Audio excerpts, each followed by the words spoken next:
Salut tout le monde, bienvenue sur ma chaîne Lorenzo High Tech. Aujourd'hui on va parler des rumeurs du futur et des futurs plutôt Samsung. Alors je ne vais pas présenter toutes les rumeurs sur tous les Samsung, on va parler des plus importants pour ma part, qui est le Samsung Galaxy S11 qui reste le Samsung traditionnel et le Samsung Galaxy S11 Plus. Mais avant de parler de caractéristiques, on va s'intéresser au design. Est-ce que le design va changer? J'ai quelques vidéos à vous présenter.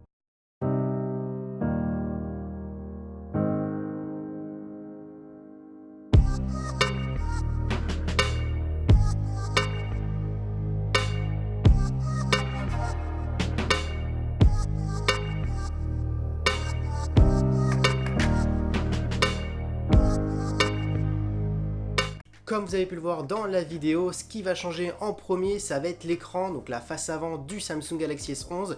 On sera sur un écran plus full screen parce que comme vous pouvez le voir sur le Samsung Galaxy S10, nous avons la bordure en haut et la bordure en bas. Alors elles sont petites, mais elles sont quand même voyantes, surtout sur les côtés.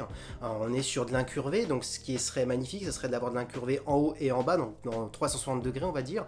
Et c'est ce qui est sur cette vidéo, sur le futur Samsung Galaxy S11, on serait enfin sur un écran vraiment complètement borderless, un peu similaire au OnePlus 7 Pro.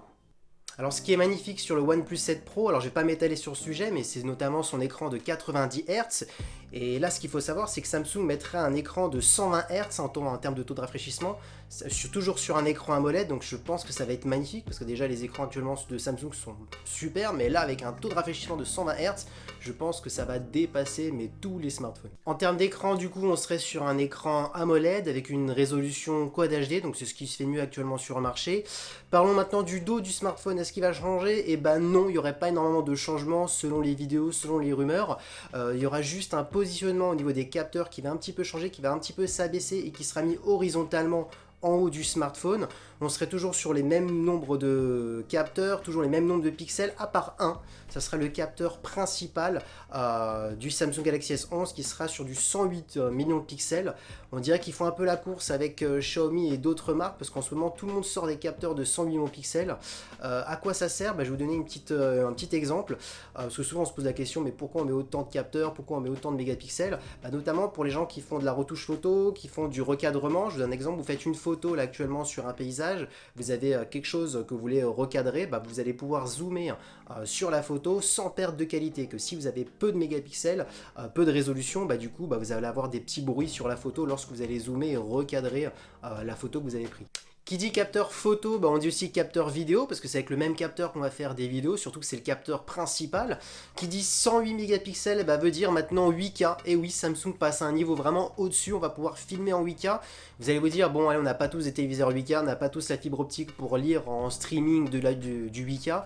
À quoi ça sert? En fin de compte, si, ça sert quand même à quelque chose, parce que vous pouvez toujours tourner en 8K, et si vous faites du montage, après vous pouvez reconvertir en 1080 ou en 4K, et vous aurez toujours une meilleure vidéo si à la base de la vidéo a été filmée avec une résolution au-dessus, même si vous la reconvertissez, la qualité sera toujours meilleure. Parlons maintenant de performance, on serait normalement entre du 8 et du 12 Go de RAM. Alors le 8 Go de RAM, je pense que ça sera plus pour le Samsung Galaxy S11 classique, qui est le traditionnel, et le 12 Go de RAM sera pour la version Plus, parce que vu que Samsung maintenant il décline en plusieurs modèles leur smartphone, donc en termes de RAM, je pense que ça va être ceci, à moins que Samsung mette du 12 Go de RAM sur le classique et le Plus, ça peut être possible, on sait jamais s'ils veulent donner un petit coup de boost.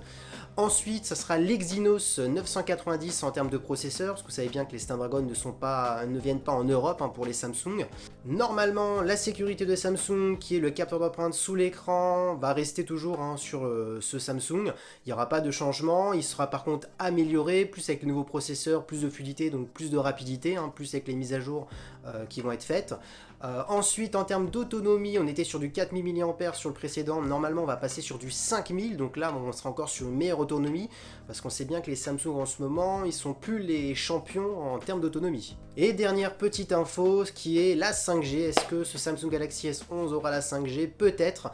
Pourquoi je dis peut-être? Parce que pour l'instant, on parle beaucoup de 5G, mais il n'y a pas beaucoup de smartphones qui ont cette puce 5G.